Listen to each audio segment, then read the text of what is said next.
Hola, sean todos bienvenidos a la Escuela de Ministerio Unicristo. Quien les habla es el apóstol Marcelo Parrelia. Hoy estamos aquí con un aula más acerca de lo que sería el estudio sobre el cristiano y la política. Estamos con el doctor Oscar en esta mañana y lo vamos a invitar. Sea bienvenido, doctor Oscar. ¿Cómo está usted? Muy buenos días, buenas tardes, buenas noches para usted, mi querido apóstol Marcelo, y a todos los que están con nosotros. Muy agradecido este día por la oportunidad de estar con todos y cada uno de ustedes. Y gracias, apóstol Marcelo, por la oportunidad de poder presentar este tema para mí muy importante, muy emocionante, pero sobre todo bastante definitorio en estos últimos tiempos que estamos viviendo. Necesitamos saber cómo se tiene que mover el cristiano, las actitudes que tiene que tener para poder tener una legitimidad, ¿no?, en el voto y cómo poder actuar en defensa de la palabra de Dios. Así que vamos a orar antes de comenzar.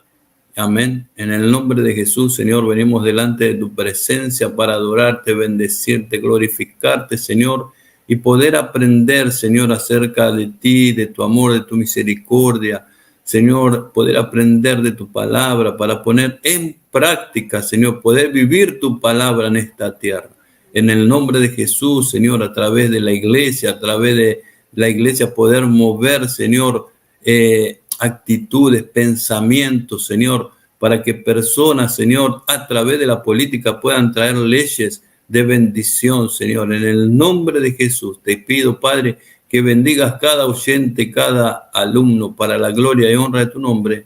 Bendice, Señor, a tu expositor, Señor, al doctor Oscar Efraín Reyes, Padre, úsalo con poder y gloria. En el nombre de Jesús, amén. Y amén. Gloria a Dios. Amén. Pastor, lo dejo con los alumnos. Dios lo bendiga. Gracias. Muchísimas gracias, apóstol Marcelo. Gracias a usted por la oportunidad que nos da de estar con nosotros. Y hoy quisiera yo presentarles, permítame, voy a subir aquí mis diapositivas. Nos volvemos ingleses acá. Muy bien.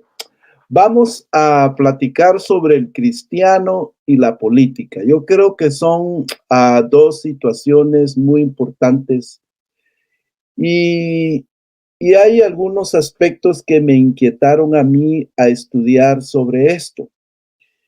Y realmente yo tengo que decirles la verdad, no soy político, soy cristiano, ministro evangélico, pero el hecho de no ser político, es decir, político nominal, por decirlo así, porque todos somos políticos de alguna manera. Entonces, el hecho de no estar en esto no significa que lo que sucede políticamente en nuestros países respectivos no nos afecte. Definitivamente, como evangélicos, como cristianos, todas esas situaciones políticas que acontecen en nuestros países nos van a afectar. Claro está que tenemos una promesa divina que Dios siempre nos va a proveer, siempre nos va a sustentar, el Señor va a auxiliarnos cualquiera que sea nuestra situación en cuanto a lo político se refiere. Pero yo creo que el cristiano toma un papel, voy a decirlo, preponderante, interesante, toma un papel notable a la hora de las elecciones, a la hora de elegir por los gobernantes. Y yo podría decir, y quiero poner este planteamiento, esta consideración para ustedes, pero Daniel capítulo 9, cuando Daniel ora para interpretar un sueño, para rogar a Dios, él dice una frase que se le atribuye a él en su oración. Dice: Dios, tú eres el que quita y el que pone reyes. Y eso se ha acuñado en el Evangelio muy notablemente. Y si bien es cierto, Dios es el que gobierna sobre la tierra,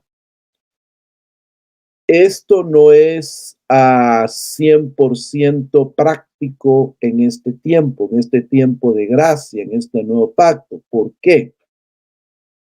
Porque en el tiempo en que Daniel ora, existía la monarquía, es decir, el gobierno mediante reyes. El rey era el supremo gobernante de una nación, de un territorio, de varias naciones. Y el rey era su palabra, su mandato tenía que cumplirse. Entonces, pero Dios intervenía en la elección de esos reyes. La historia de Israel nos da muchos datos sobre eso. Usted puede leer Segunda de Reyes. Hay una narración de varios reyes de una manera consuetudinaria. Y ahí se plantea realmente cómo subían los reyes, cómo Dios los elegía, eran ungidos, eran escogidos por Dios, tenían profetas que los nombraban de parte de Dios, profetas que los ungían, etcétera. Entonces, ahí sí Dios era el que ponía los reyes. Entiendas en este tiempo por reyes como presidentes, alcaldes, diputados, gobernadores, etcétera. Ahora no es Dios quien escoge directamente, sino es Dios a través de sus ciudadanos de cada país. Es Dios a través de las personas que escoge a esos reyes. Pero recordemos algo que es muy interesante, hablando teológicamente de la escogencia. Dios nos dio un libre albedrío a cada uno de nosotros. Dios nos dio ese libre albedrío. Entonces, yo creo que tenemos que converger en eso. Dios nos dio un libre albedrío, una libre voluntad. Por eso es que ahora el voto se pide, el voto se promociona. Ahora los hombres, las mujeres que quieren gobernar como alcaldes, presidentes, gobernadores, etcétera, intendentes, como sea que quieran tener autoridad sobre el pueblo, tienen que hacer proselitismo. Ok, entonces, hablar del cristiano y la política es bastante interesante. Muy bien. Quisiera ahora entonces referirme a este pensamiento que vertió un conocido predicador del siglo pasado que se llamó Charles Spurgeon. Y él dijo una frase que me pareció muy importante compartirla con ustedes. Y esa frase dice: solo los tontos creen que política y religión no se discuten. Es por eso que ladrones siguen en el poder y falsos profetas predicando. Y esto lo dijo él en el siglo pasado, en un tiempo en que Inglaterra estaba en una crisis política. Y hoy tenemos una crisis política en todo el mundo. Es cierto que esa crisis política es parte de de las situaciones proféticas puestas en la Biblia, pero nos afecta. Entonces, yo creo que la iglesia no debe de quedarse ajena hacia el acontecer político. Ahora, permítame establecer algunas situaciones en cuanto a esto que considero que podemos pensarlas, ¿ok? Esto no, lo que yo voy a decir a continuación no debe ser tomado como ¿cómo les diré? Como un dogma, sino simplemente pensamientos que yo quiero dejar en ustedes para que ustedes puedan pensarlos, analizarlos y que juntos quizás podamos discutirlos, ¿verdad? Platicarlos para juntos encontrar la verdad, porque yo a lo menos en lo personal, me gusta siempre ir en pos de la verdad, buscar la verdad y estudiar, leer, a investigar para llegar a una conclusión. Entonces, política y religión, en este caso, siempre se ha dicho que no se mezclan. Y en muchos países se ha decretado constitucionalmente que la religión y la política son totalmente apartes. Y pues se respeta el hecho, ¿no? Pero sinceramente, en la práctica eso no es real. Y no es que yo esté en contra de, por favor, entiéndame mis palabras. Pero si ustedes se dan cuenta, en todos los pueblos de toda América, América del Norte, América del Centro, América del Sur principalmente, y en países europeos, en todos los pueblos, en las plazas centrales, siempre hay una iglesia católica. ¿Por qué? Porque la iglesia católica ha tomado el poder religioso, el poder social, el poder político, el poder económico sobre muchos países. Y en algunos países eso ha cambiado. En algunos países eso ha cambiado a partir de los años anteriores. ¿Por qué? Porque si ustedes me permiten contarles un poquito de historia.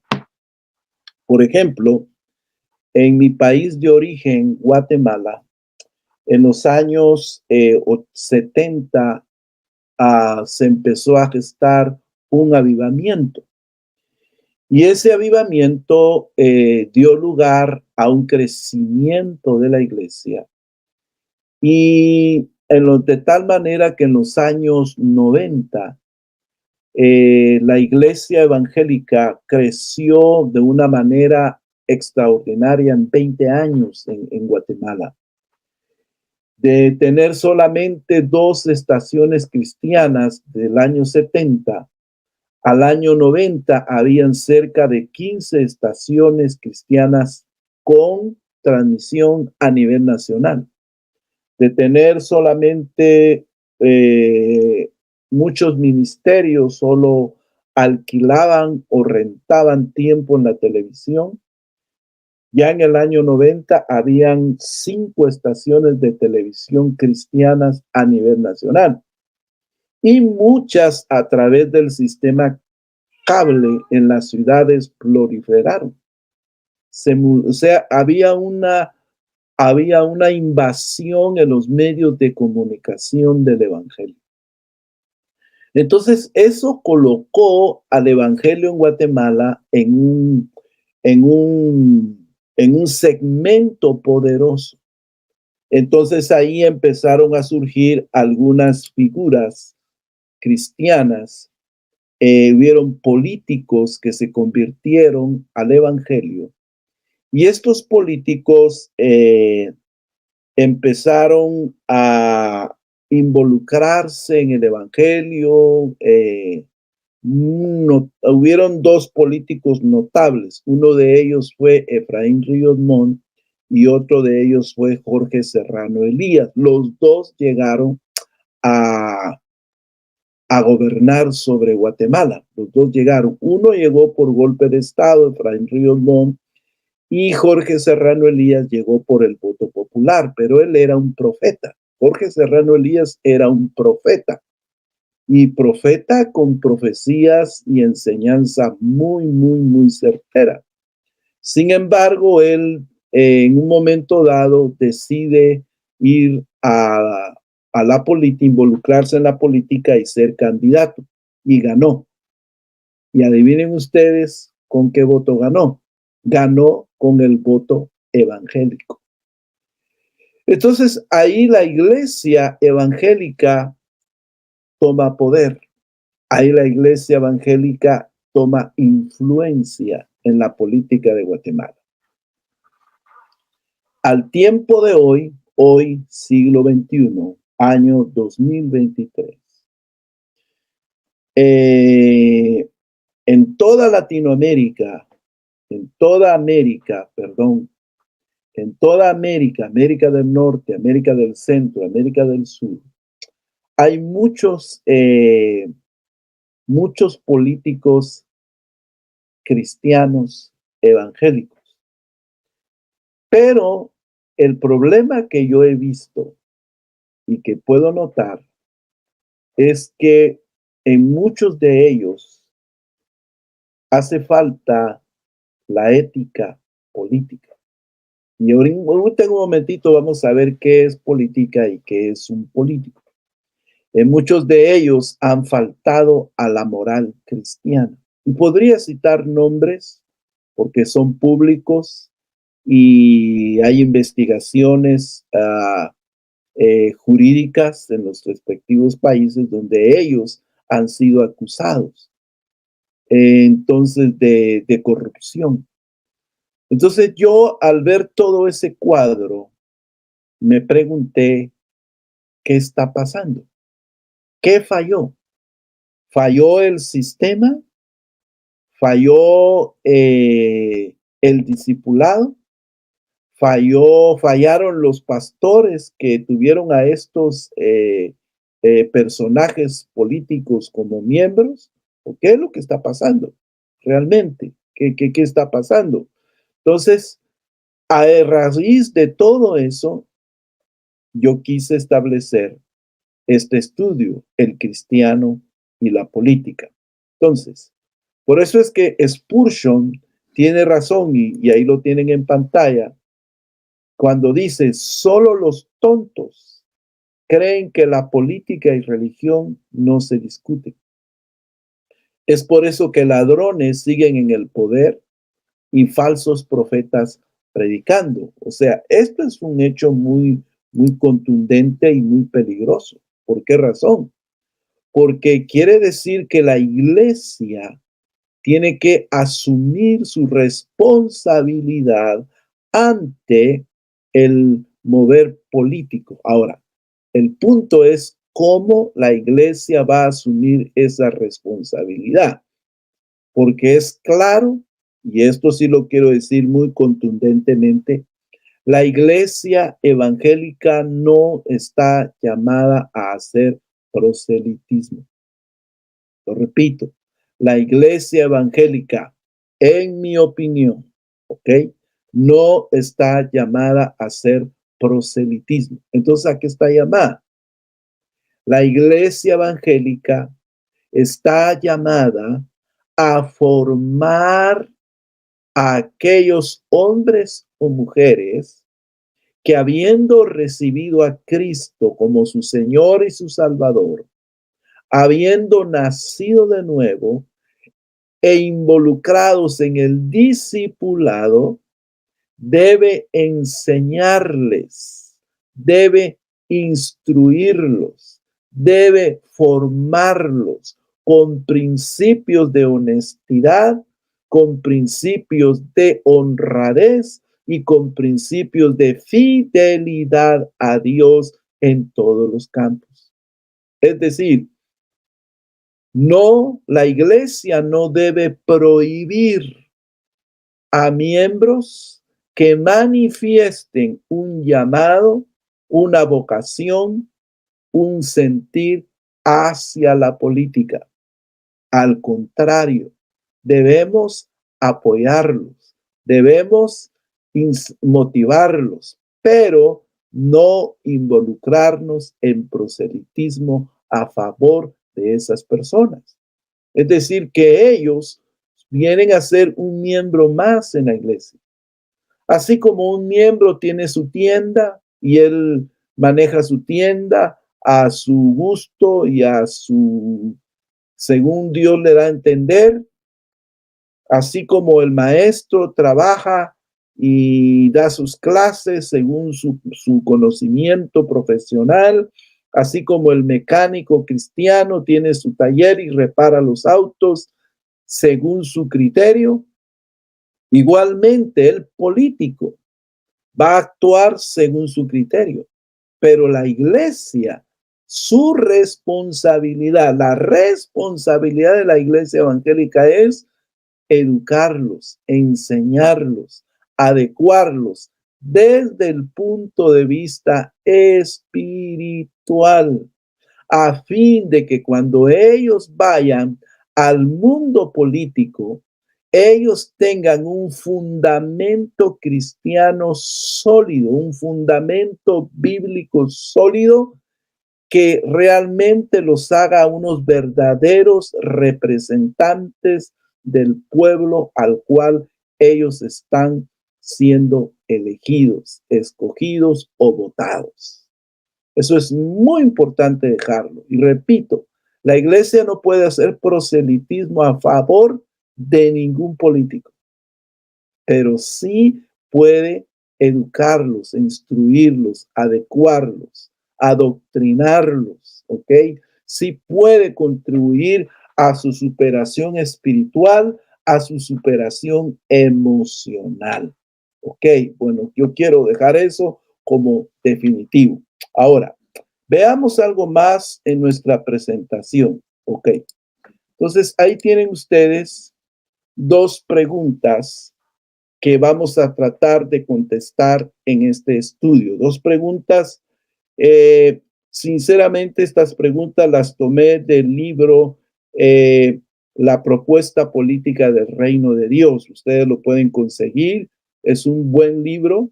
Y el autor plantea dos preguntas. El autor es Darío López. El libro se llama La propuesta política del reino de Dios. Y hay dos preguntas acá y trataremos de contestarlas acá. Y dice, ¿sobre qué bases teológicas y éticas se tiene que articular el ejercicio ciudadano de los evangélicos cuando participan en los movimientos sociales y en los partidos políticos? Las bases teológicas. ¿Sobre qué bases teológicas? Ok. Luego dice la segunda pregunta. ¿Qué fundamentos bíblicos deben modelar la práctica política de los ciudadanos evangélicos cuando estos se encuentren en los espacios de poder? Entonces, a continuación, vamos a tratar de responder estas dos preguntas, ¿ok?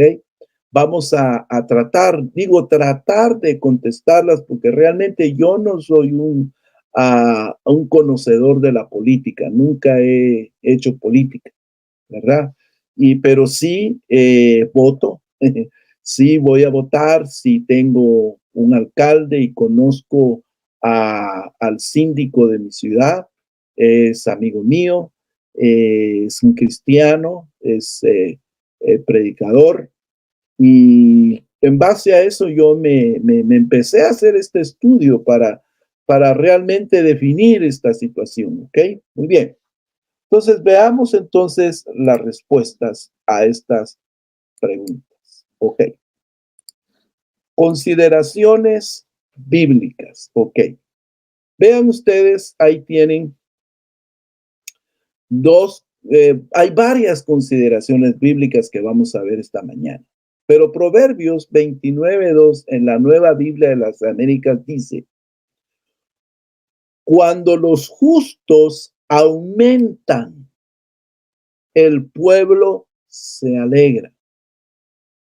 Pero cuando el impío gobierna, el pueblo gime. Ok. Esto nos sirve de base para definir dos puntos interesantes. Primero, ¿quién es justo? De acuerdo a la teología de Proverbios, de acuerdo a la teología del Antiguo Testamento. ¿Quién es justo? De acuerdo a la teología del Antiguo Testamento, justo aquí es una persona que se conduce rectamente en el aspecto familiar, en el aspecto personal, en el aspecto familiar, en el aspecto social y en el aspecto financiero. Esa es una persona justa, de acuerdo a la teología del Antiguo Testamento, porque acuérdense que en el Antiguo Testamento no existe nuevo nacimiento. En el Antiguo Testamento no existe nuevo nacimiento, lo repito. Existe la conversión a una religión, a la religión judía. Por eso es que varios egipcios salieron con Israel cuando se da el éxodo. Pero estos mismos egipcios pervertieron a Israel cuando hicieron el becerro de oro. ¿Ok? Entonces, una persona justa en la perspectiva de la teología del Antiguo Testamento es una persona que tiene una ley moral sobre su vida. Ahora dice, pero cuando el impío gobierna, el pueblo gime. ¿Quién es el impío? El impío es alguien que antes fue pío. Pío significa santo. Es decir, en el Antiguo Testamento, cuando los autores escriben, están escribiendo a un pueblo israelita que tiene una religión judía, que tiene las creencias de la Torá, las creencias de los 623 mandamientos de la ley, que ellos procuran guardarlos. Entonces, desde la perspectiva teológica del Antiguo Testamento, ¿quién es un impío?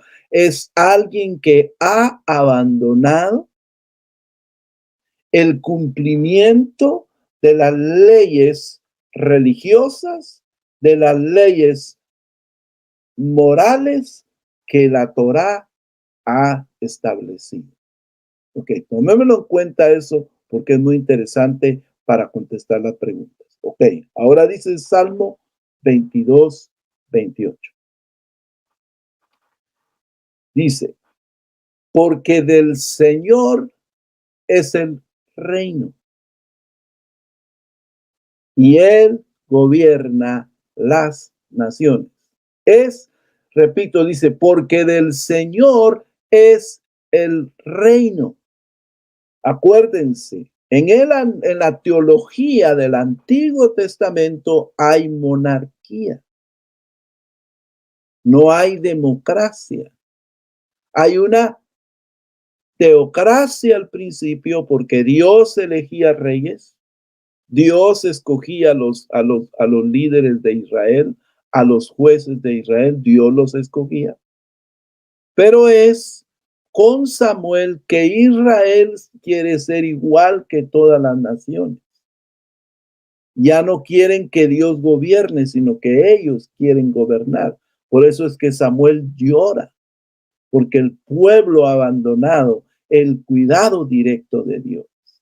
Entonces, cuando aquí dice el Señor, es el reino, o sea, está diciendo, a Dios le pertenece este linaje real.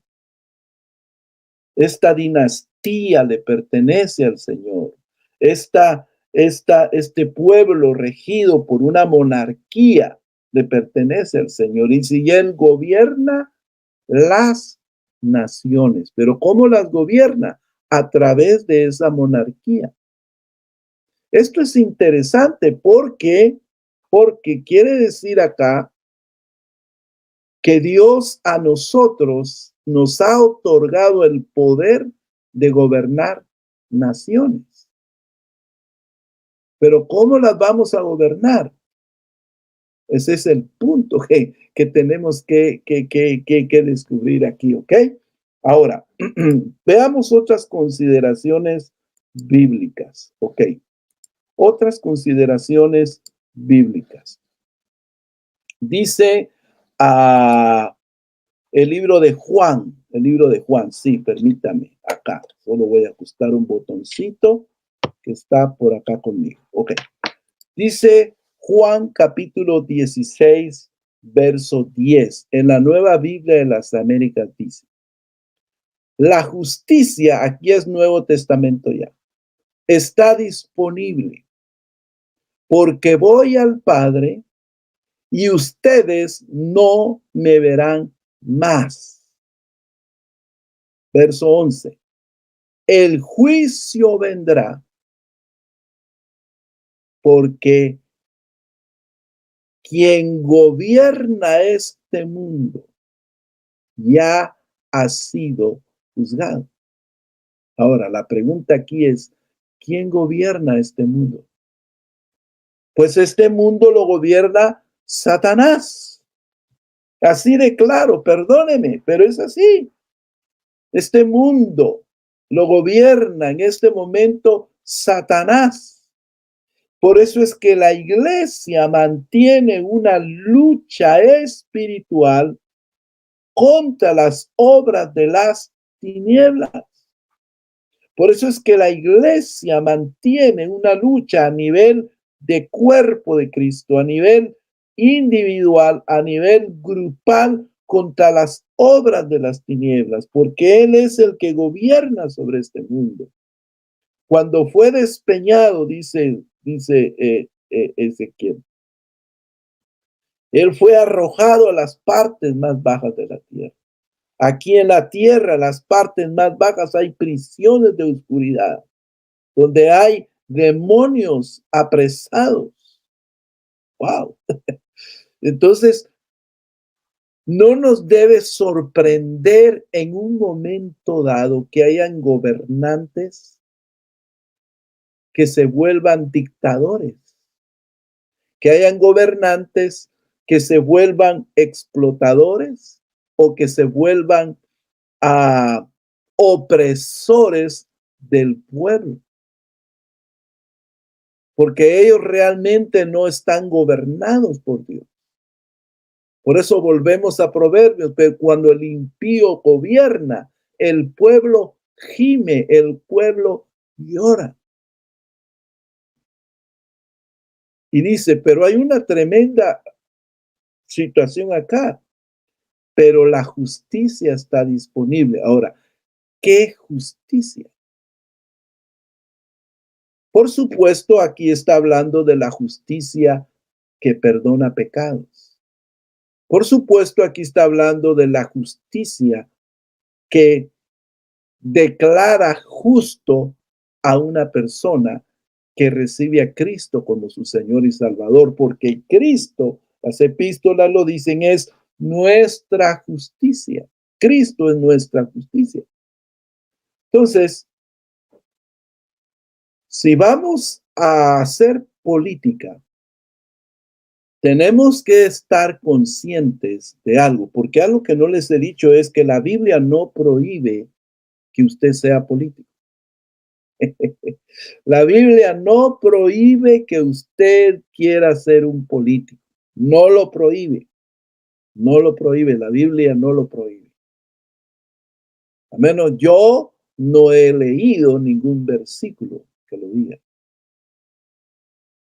Pero para ser político se necesita una vocación, un llamado personal, una vocación de ser un político.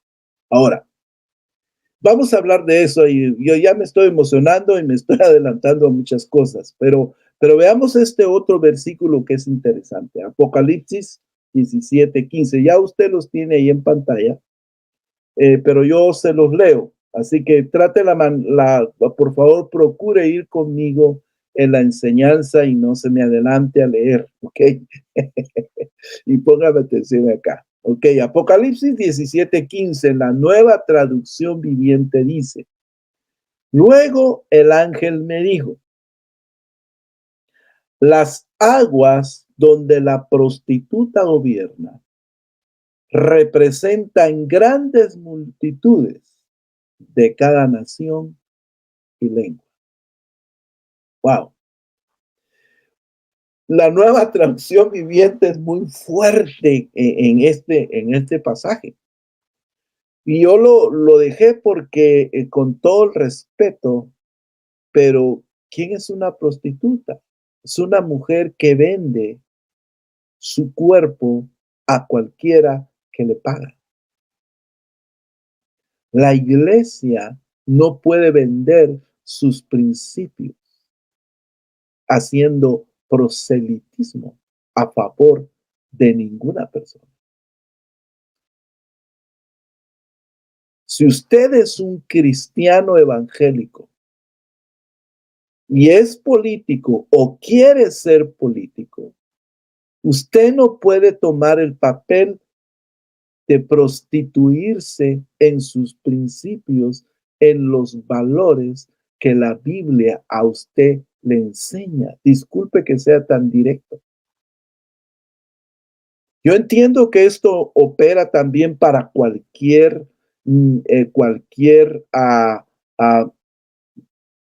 papel que desempeñemos nosotros en la vida diaria, pero como estamos hablando de la política, entonces tenemos que mantener ese pensamiento acá, de que si nos vamos a involucrar en política, tenemos que estar firmes en nuestra fe y no permitir que nuestros valores espirituales, que nuestros valores morales, que nuestros valores familiares se prostituyan. Sino tenemos que mantenernos firmes. Ahora, el punto está en lo siguiente. Permítame. El punto está acá. Otra consideración bíblica. Santiago 4:17. Santiago 4:17, que en la Nueva Versión Internacional dice así: así que comete pecado el que sabe hacer el bien y no lo hace. Esto opera para cualquier situación de nuestra vida, pero como estamos hablando de política, si usted va a involucrarse en la política o es un político que hoy me está oyendo, tiene que saber que si usted tiene que hacer justicia y esa justicia involucra a una iglesia evangélica, hay que hacer justicia. Por ejemplo, hay muchos pastores que no tienen registrada su iglesia. Yo recuerdo que en Guatemala, mi país de origen, la oficina tributaria estableció que si bien las iglesias evangélicas no pagan impuestos, sí tenían que tener su personería jurídica y tenían que tener su propia, si el pastor devengaba un sueldo, tenía que pagar impuestos, que eso no estaba exento de impuestos. Fue una gran discusión sobre eso, pero es que había mucho abuso de pastores. Pastores que ponían gastos que eran personales como de la iglesia. Y eso no era correcto.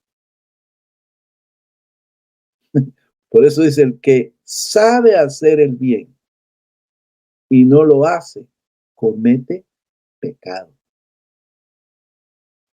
Si usted va a ser un político, debe saber hacer el bien.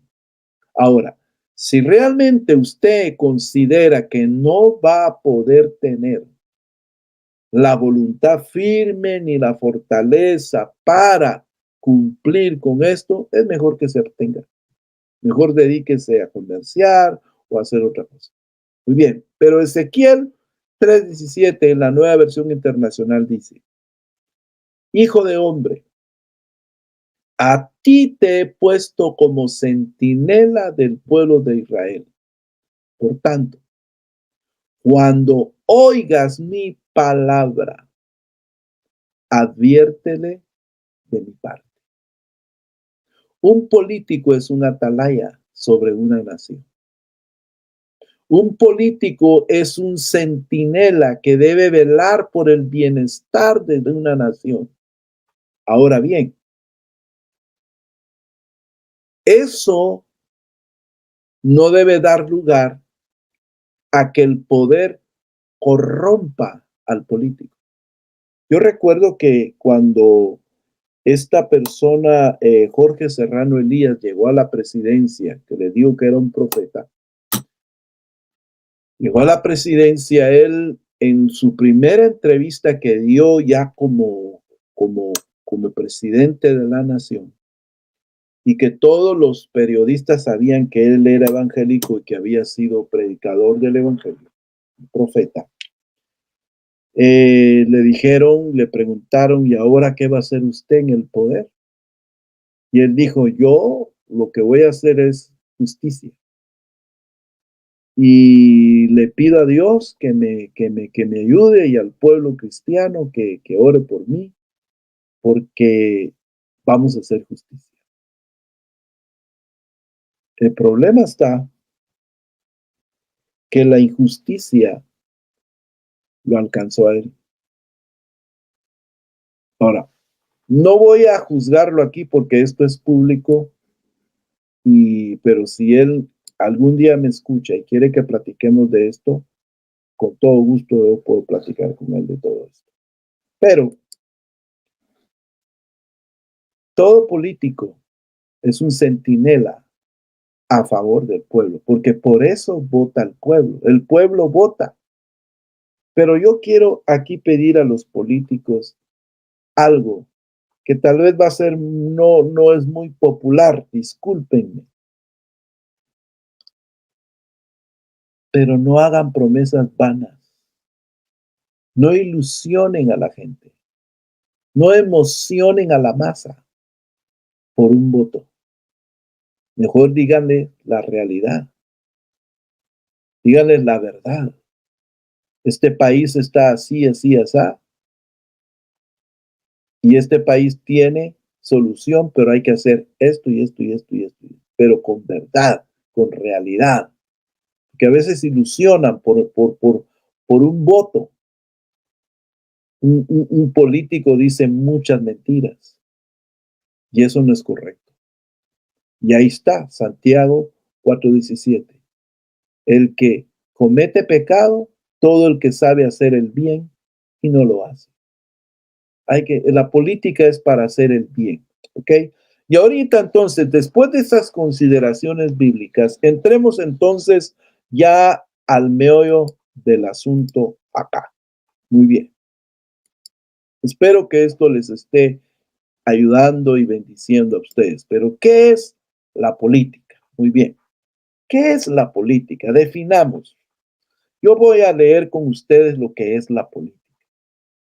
Y dice este autor, la política es el conjunto de relaciones, está subrayado, conjunto de relaciones derivadas de la interacción de los seres humanos como consecuencia de vivir en las sociedades, o es política, conjunto de relaciones en medio de una sociedad. Por eso el mejor político es el que surge de una sociedad. El mejor político no es el que se hace que salió de una sociedad, sino el mejor político es el que surge, el que ha experimentado los problemas que esa sociedad tiene. Ahora, sigue diciendo la definición de lo que es política, la política. Ahora dice, política lo es todo. Podemos decir que la unidad mínima para que exista la política es la de las personas. Es decir, con que dos personas se relacionen, ya hay política. Por eso es que hay política económica, política social, política familiar, política espiritual, política eclesial, porque es la relación de una sociedad que se da. En este caso está diciendo dos personas que se relacionen, ya hay política, porque hay políticas de definiciones. Ahora bien, veamos acá. ¿De dónde surge la política? Y esto me pareció muy interesante. La política surge con el fin de mediar entre los conflictos que experimentan los individuos de una comunidad. De manera que aquella señora del barrio, a que todos acuden para consejo, aquel señor del barrio, para que todos acuden para consejo, él ya es un político. Porque ahí es donde surge la política, de en medio de los conflictos. Y las naciones están plagadas de conflictos. No los voy a mencionar porque usted lo sabe más que yo. Entonces se necesita que surjan líderes políticos revestidos e investidos de justicia divina para que ellos puedan ejercer, pero tiene que ser gente llamada a hacer política, no llamada a politizarse. O yo, como lo dije, gente llamada a hacer política, no a politizarse. Porque ¿quién es el que se politiza? Aquel que llega a un puesto de gobierno, pero ya estando en ese puesto de gobierno se politiza. Y entonces se olvida de sus promesas, se olvida de sus proyectos y empieza a hacer lo que otros le sugieren. ¿Mediante qué? Vaya usted a saber, usted saque su conclusión. Porque no todos se los voy a dar yo. Ustedes también tienen que pensar un poquito, tienen que analizar un poquito. Ahora bien, esto es en cuanto a la política. Entonces, definamos en palabras sencillas qué es la política. Política es conversar, dialogar, confrontar y llegar a acuerdos. Esa es la política. Dialogar, conversar, confrontar y llegar a acuerdos. Todos hacemos política.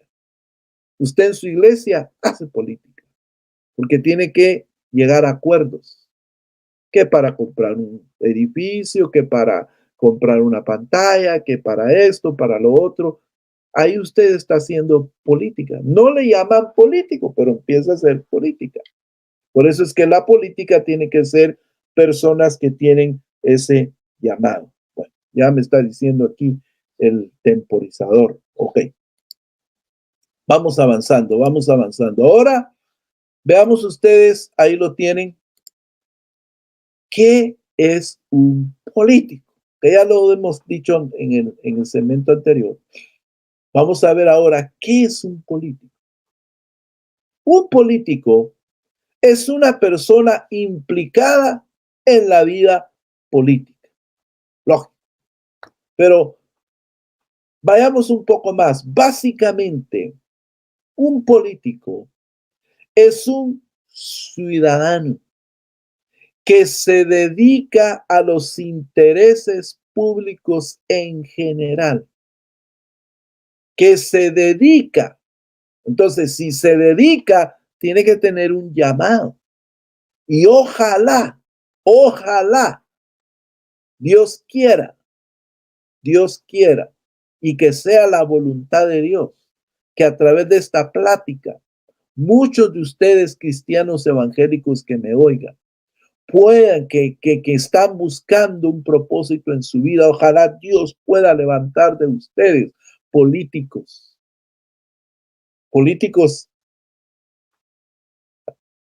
que tengan conciencia, políticos que no se politicen, sino que mantengan con rectitud sus principios. Y dice, y que en las sociedades democráticas, no monárquicas, democráticas. La monarquía fue en el Antiguo Testamento, ahora estamos en el Nuevo Testamento. Participa con su opinión, con su filosofía política, con su voto, con su participación y con sus capacidades en las decisiones que se han de tomar para organizar todo lo que afecte a los intereses públicos. 5 cualidades de un político. Lo voy a repetir.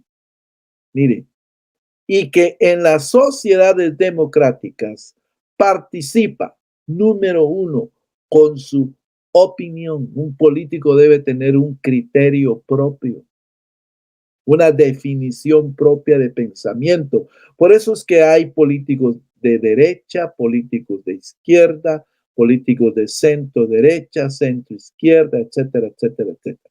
Pero debe de tener una opinión firme, un criterio propio.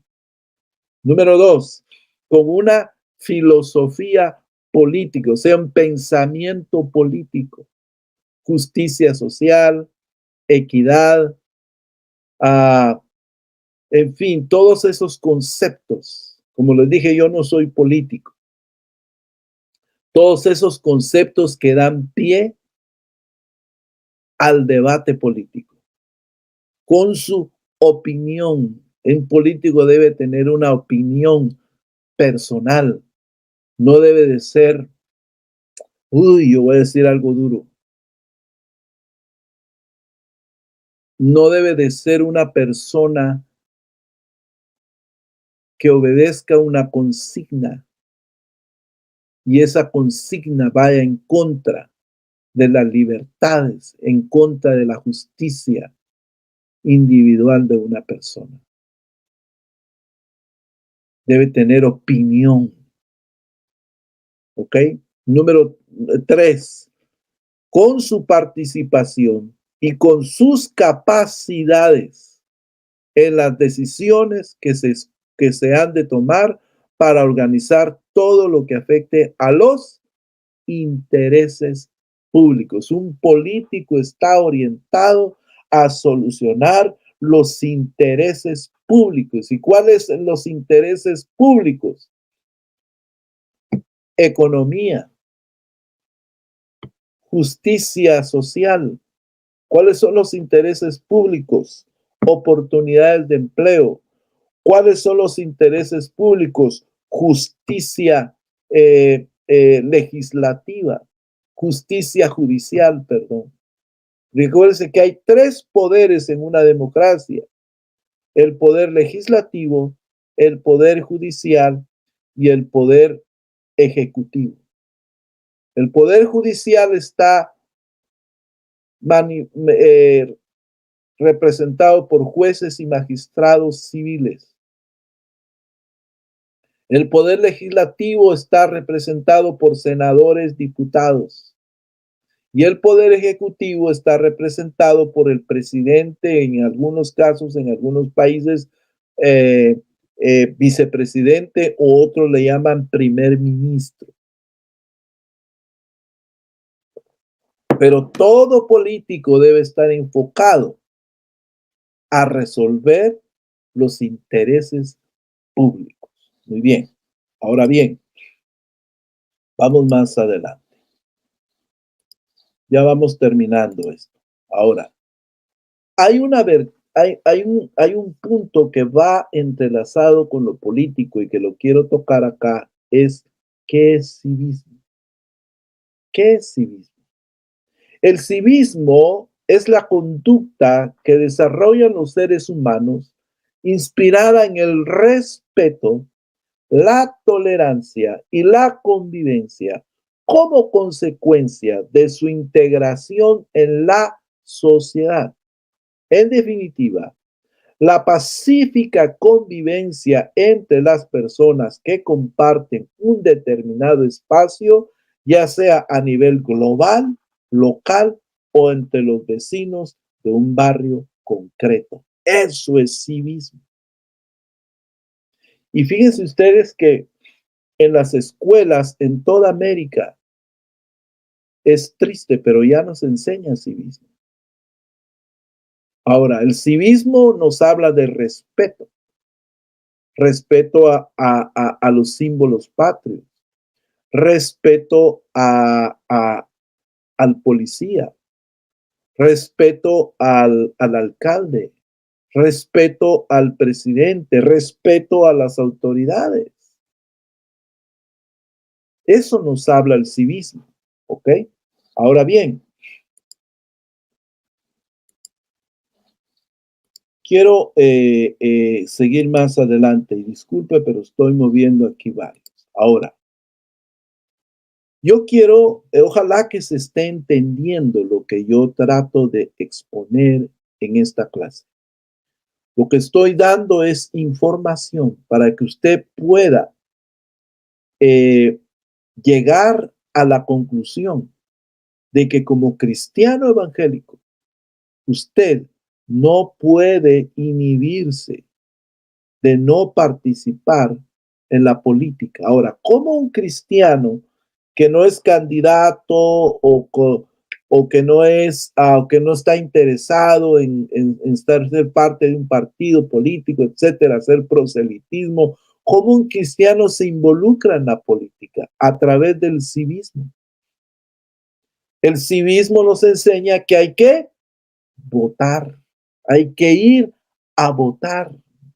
No, por favor, no tome que estoy yo interesado en que usted vote por X, Y, Z, no, sino el votar, si usted es ciudadano, el votar es parte de su compromiso como ciudadano de un país. Y es cierto, tenemos una ciudadanía en los cielos, y Pablo escribió, nuestra ciudadanía ya no está en la tierra, sino que ahora está en los cielos, pero mientras lleguemos al cielo, los que se van a ir al cielo, mientras lleguemos ahí, estamos en esta tierra y tenemos que participar mediante nuestro voto, pero debe ser un voto consciente, debe ser un voto como usted quiera. Acuérdese que hay voto nulo, hay voto por fulano, por mengano, por perencejo, por aquello. Ejerza su libertad de votar. ¿Ok? Eso es muy importante, que usted ejerza su libertad de votar como su conciencia le dicte, pero vote, ¿ok? Como usted quiera, pero vote. Muy bien, vayamos más adelante y vamos a considerar un punto interesante acá. ¿Cómo debe ser entonces la conducta del cristiano ante el gobierno gubernamental? ¿Okay? ¿Cómo debemos entonces nosotros comportarnos ante el gobernante? Usted fue a votar, pero resulta que por el que usted votó no ganó. Bueno, entonces, ¿cómo debemos comportarnos ante ese gobierno gubernamental? Aquí la cosa se pone muy, muy interesante. ¿Por qué razón? ¿Por qué razón se pone interesante? Se pone interesante porque nos van a situar en un aspecto importante. Ok. Primero, entonces pensemos en esto, mis amados. Primero, los apóstoles del siglo I enseñaban obediencia al gobierno civil. Y la iglesia en ese tiempo, siglo I, aún estaba siendo perseguida. Romanos 13:1. Sométase toda persona a las autoridades superiores, porque no hay autoridad que no provenga de Dios. Y las que hay por Dios han sido establecidas. Recuérdese que al tiempo que Pablo escribe esto, estaba Roma gobernando sobre Europa, sobre África, Asia, porque el Imperio Romano ha sido el más largo de la historia, duró casi 1000 años. Casi 1000 años, casi. El Imperio Romano perseguía, hubo una persecución contra la iglesia. En ese tiempo que Pablo escribe, dice, aquellos sométase toda persona a las autoridades superiores, porque no hay autoridad que no provenga de Dios, y las que hay por Dios han sido establecidas. ¿Cómo establece Dios esas autoridades? Mediante el voto democrático que cada uno de nosotros como cristianos evangélicos debemos ejercer. Ahora, quiero ir más adelante. ¿Cómo dice Pablo acá? Mire lo que Pablo dice. En 1 Timoteo capítulo 2, versículo 1 al 4, yo he puesto los 4 versos para que tengamos contexto en esto. Recuerden que estamos viendo cómo debe ser nuestro comportamiento como cristianos evangélicos ante el gobierno gubernamental. Dice, verso 1, exhorto ante todo a que se hagan rogativas, oraciones, peticiones y acciones de gracias por todos los hombres. Verso 2. Por los reyes y por todos los que están en eminencia. ¿Para qué? Para que vivamos quieta y reposadamente en toda piedad y honestidad. Para que vivamos, o sea, nosotros tenemos que pedir que nuestras autoridades ejerzan sus cargos con honestidad, ejerzan sus cargos con temor reverente ante Dios, esa es la piedad, porque esto es bueno y agradable delante de Dios nuestro Salvador, el cual quiere que todos los hombres sean salvos y vengan al conocimiento de la verdad. Este es otro punto interesante.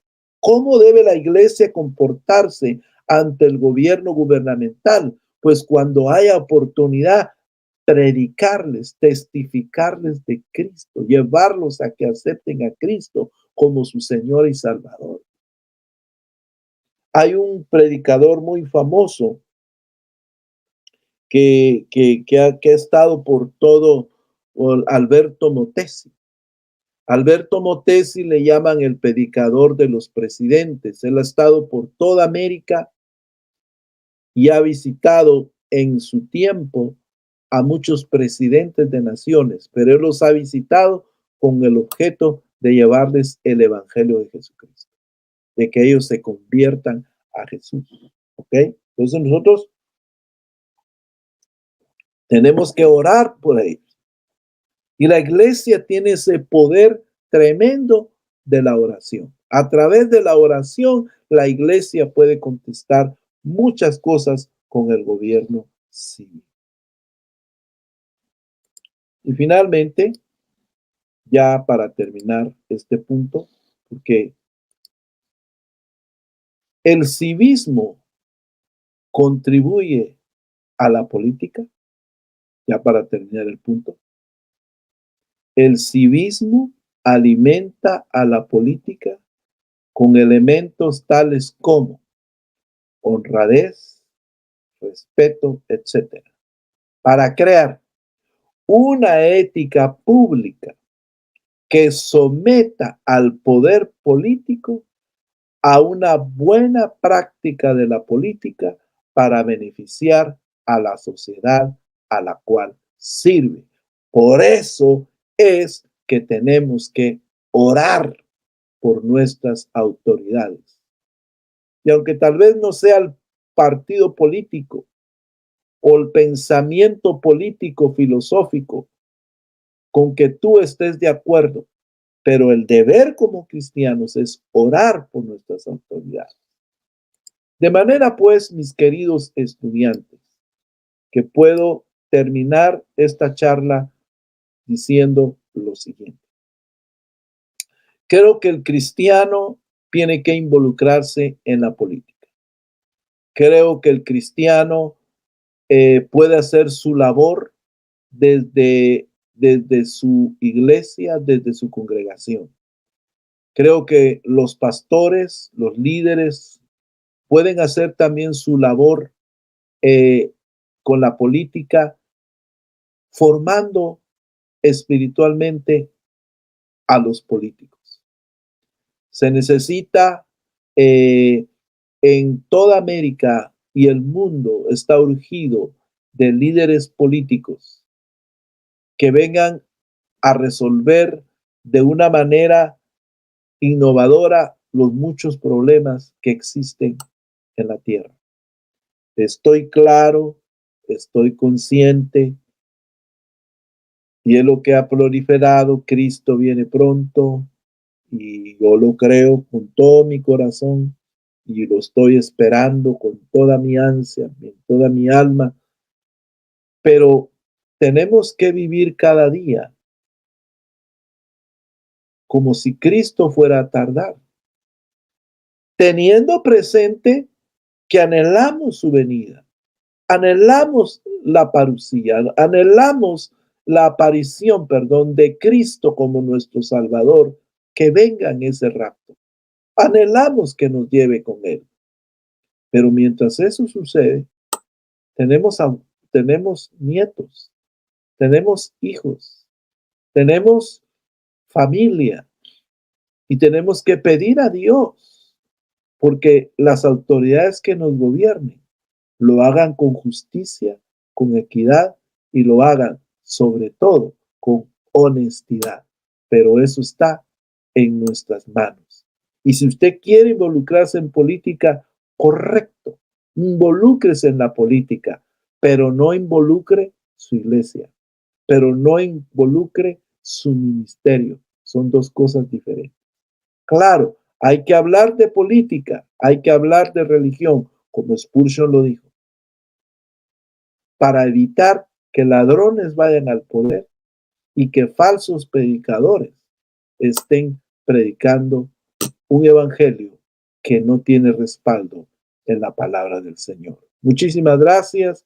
Yo les agradezco mucho su atención. Yo voy a quedar a la orden para preguntas, dudas, comentarios y lo que ustedes prefieran hacer. Mi querido apóstol Marcelo, muchísimas gracias por este tiempo y quedo a la orden para cualquier pregunta o duda o inquietud.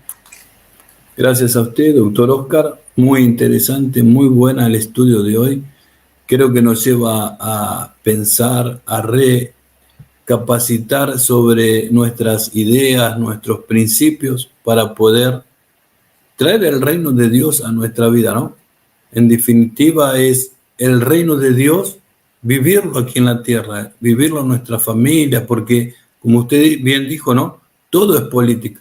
Tenemos una política familiar, tenemos una política social, tenemos una política de gobierno, ¿no? Y nosotros también hasta tenemos una política para lo que es la diversión, ¿no? El entretenimiento, ¿no? Esto lo puedo ver, esto no lo puedo ver. Entonces tenemos que rever y hacernos preguntas para poder tener respuestas, y respuestas que vengan de parte de Dios. Estudiando estos estudios nos ayudan a crecer y a madurar espiritualmente. Por eso quiero agradecerle por su tiempo. Quiero hablar con la audiencia, si están ahí, que puedan escribir alguna pregunta, si hay alguna pregunta, si no vamos a terminar. Amén. Desde ya estoy agradecido también con los hermanos que han estado estudiando con nosotros, por los que van a venir en los próximos días cuando esté publicado en el canal Marcelo Parrelli, así que estamos a la expectativa de todos ustedes. Amén. Gracias, doctor Oscar. Lo dejo con las últimas palabras. Muchísimas gracias, apóstol. Y realmente, mis queridos, yo quisiera enfatizar, perdonen si voy a ser repetitivo en esto. La iglesia no puede ser proselitismo a favor de ningún político, pero sí puede participar desde el punto de vista religioso, desde el punto de vista bíblico, en la formación espiritual de esos políticos. Si hay miembros, querido pastor, si hay miembros de su iglesia que no predican, que no se involucran en actividades, digamos, prominentes, pero quizás tienen un llamado a la política, no les mate ese llamado. Al contrario, fórmelos, disipúlenlos, formen ellos los principios de ética, los principios de rectitud, de justicia que la Biblia en el Nuevo Testamento enseña. Enséñeles el reino de Dios. ¿Qué es el reino de Dios? Enséñeles todo eso para que ellos puedan optar a esos puestos políticos e investidos de esa justicia divina e investidos de ese conocimiento del reino de Dios, ellos puedan llevar los cambios a la sociedad. Repito, estoy consciente que Cristo viene pronto. Los acontecimientos se están acelerando. Pero, ¿qué si no viene luego?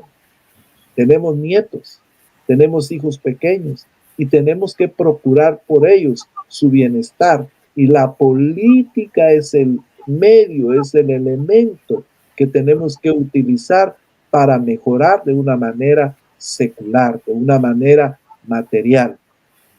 Lo espiritual lo tenemos ya, la Biblia, la oración, el ayuno, el asistir a la iglesia, el estudiar la Biblia, eso está a nuestro alcance. Pero la política es algo en lo cual nos tenemos que involucrar. Tal vez no de una manera proselitista, pero de una manera como lo hicieron los cristianos del siglo I, orando por las autoridades, obedeciéndonos, sometiéndonos a las autoridades y estableciendo nuevos valores políticos que vayan con un fundamento sólido en Cristo Jesús. Amén. Amén. Bueno, quiero decirle a todos ustedes que se dejen usar por Dios y que lo compartan. Suscríbanse al canal y compártanlo para que otros hermanos puedan también hacer estos estudios bíblicos. Dios los bendiga a todos desde ya. Nos vamos y los esperamos en un próximo estudio de la Escuela Ministerio Unicristo. Bendiciones a todos.